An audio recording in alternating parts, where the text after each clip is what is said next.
Alright, we're on the bottom side of the 69 C-10. This is the very first test fit. So this is a 6.0 4L60, and it has I believe these are show neck headers or something. So this is a Transadapt cross member, not really lining up with any of these holes on there. It's kind of in between. So to me it lines up with these two holes right there, but you know, it'd have to go forward a lot to get that. So I'm not sure. Like I said, this test fit number one just got cross member in, and this is the strongest 4L60 you'll get. Let's see. Oh yeah, look at that. That'll hold all the horsepower. So anyway, the headers don't seem to fit too bad.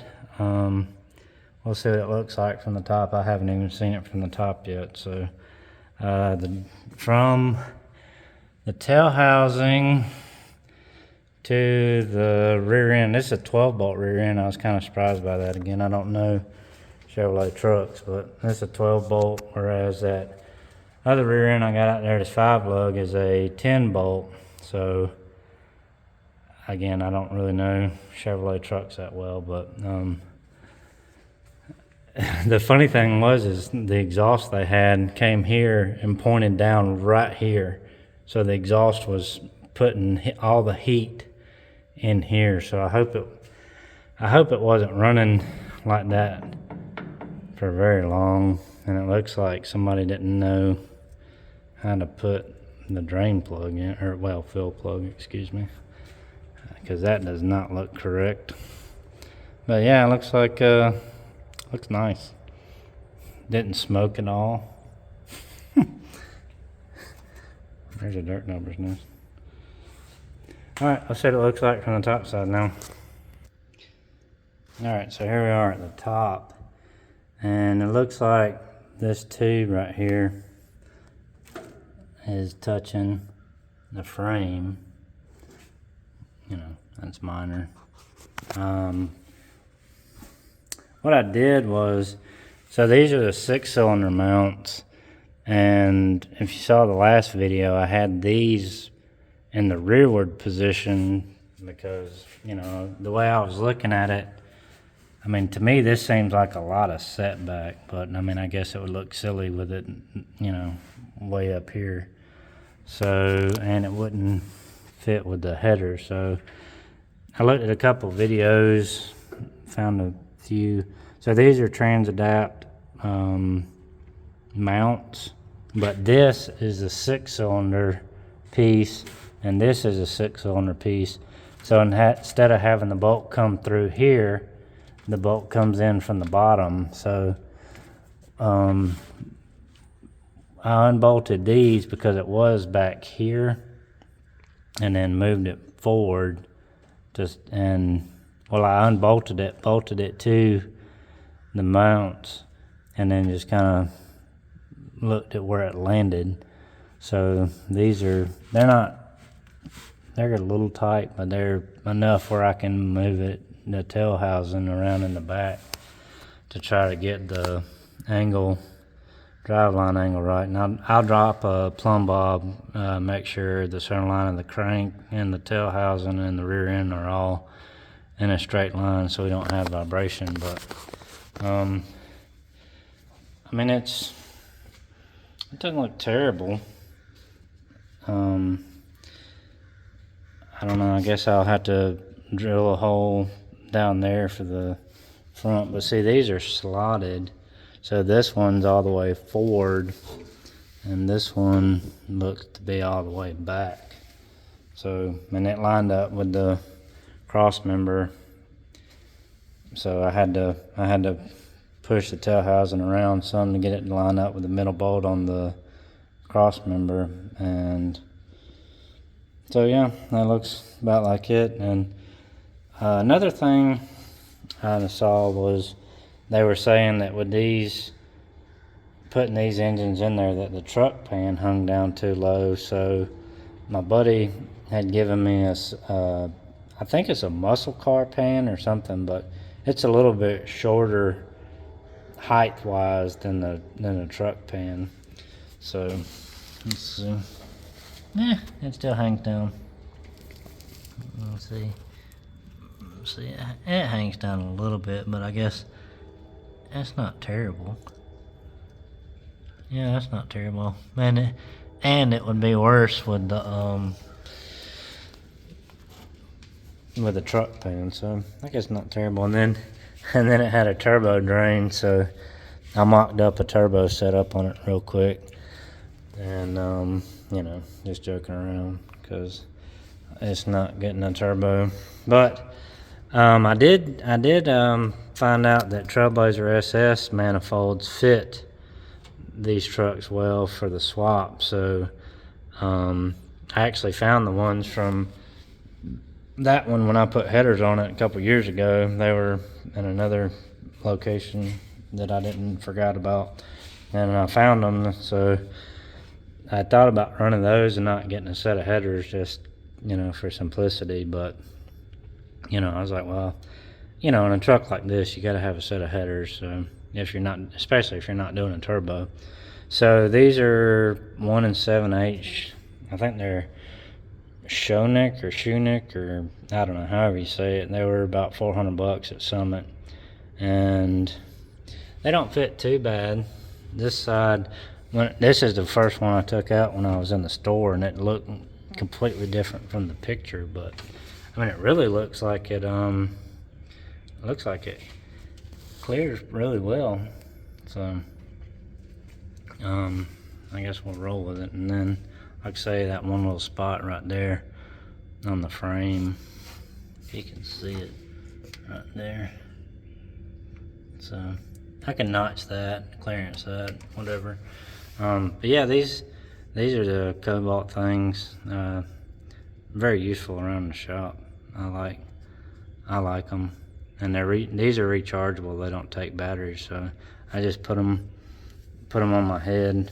I think they're supposed to go around your neck, but they don't always point where I need it with it around my neck. I don't have a very large neck, but they work great. Just, you know, above, just around my head, you know, because then whenever I turn my head, it points where I'm wanting to, and then you can adjust them. So, but yeah, this light really works good in the shop underneath this thing. The other thing I had to do was that cross member that went across right there, that was the rear engine mount for the 6-cylinder. I had to cut the rivets out of that and get it out of the way, because I've got a 62 C-10 that was my grandfather's, and I've already got an LS and a 4L80 in it, and it will be getting a turbo. And I had to remove that cross member on that one. So while I had the engine out, I went ahead and did that.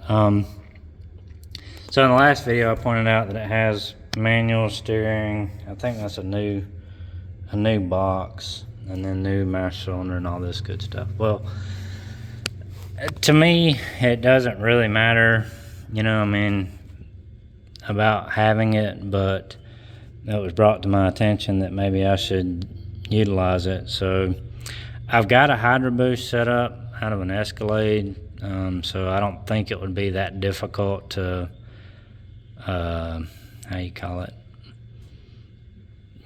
put it in this application. And then that frame, I've got a square body frame out there, and I was looking at I don't know much about these trucks. I don't know what box I need, but that truck out there, it's a 70 something, and it's got 4 bolt holes on here, and that truck out there has 4 bolt holes. So I don't know if I can use that one.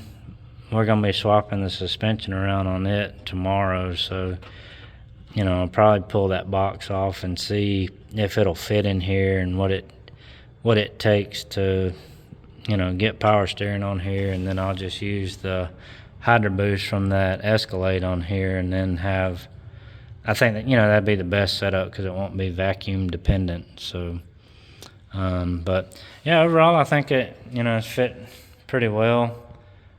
You know, when you do the turbo trucks, 99 to 06 or whatever, like I normally do, it's just boom, boom, boom. You know what to do. You can get it done real quick. But then, when you get into one you're not familiar with, you got swap mounts and all this stuff, which had no instructions. I don't, maybe it's intuitive that it goes that way. I don't know, but you just kind of start somewhere, put them on in one position, and then start bolting and unbolting stuff until you can get it in there and get it to fit. And like I say, I noticed that these bolt holes up here and these, so I already noticed that, I could potentially unbolt this and slide it forward because that header over there was hitting the firewall.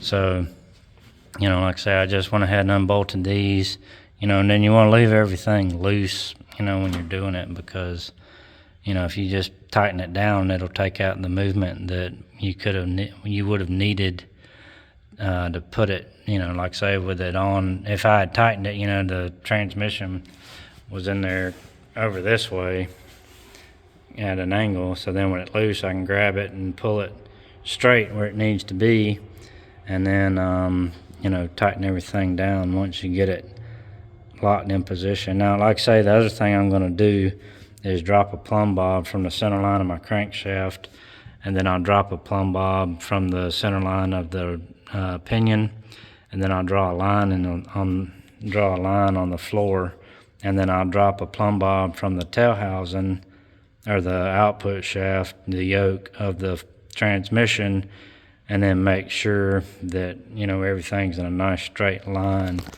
so we won't have any crazy drive line angles or anything. But like I say, I guess it wasn't that terrible for a first fit up. I don't know, it kind of looks crooked to me still, but the plumb bob won't lie. So, but anyway, I got plenty of other things to work on right now.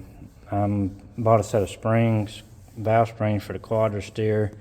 I'm going to be taking it down to the dyno hopefully one day this week if I can, and see what it does.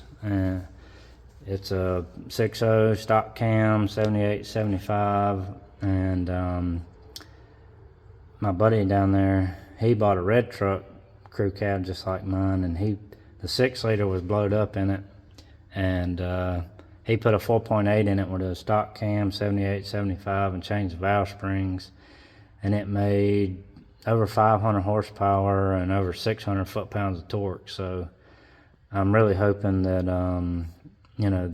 that quadra steer with the stock cam and just adding turbo and valve springs, really bump the power. I'm thinking the power will probably be about the same, maybe a little more, but I think typically the torque, on a 6, well, especially from a 4.8 to a 6.0, it'll probably be over 100 foot-pounds difference. We'll see. It'll be, again, this one's an experiment that he and I are doing. He's getting 17 miles per gallon with that truck. He said he calculated it, and with the 4.8 and just turbo, it's a crew cab, 2500 HD, just like my red one, and again, stock cam, upgraded valve springs, LS6 style valve springs, and 15 pounds of boost. So that's the setup I'm going for on a quadra steer, so I can get some fuel mileage out of something around here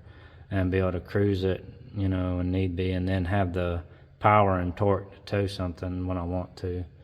So, but anyway, that's the update on this thing for now. I got the intake over here to put on it and all, and again, set up the drive-by cable.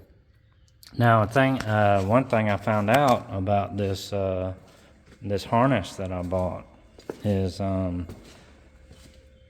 this plastic box tack module apparently is like 99 to 02, and apparently there's a way that you can use this box with a GTO throttle body, which is, I think, a 90 millimeter or something. And there's said that there's some adapter harness, and I'm not sure where it goes.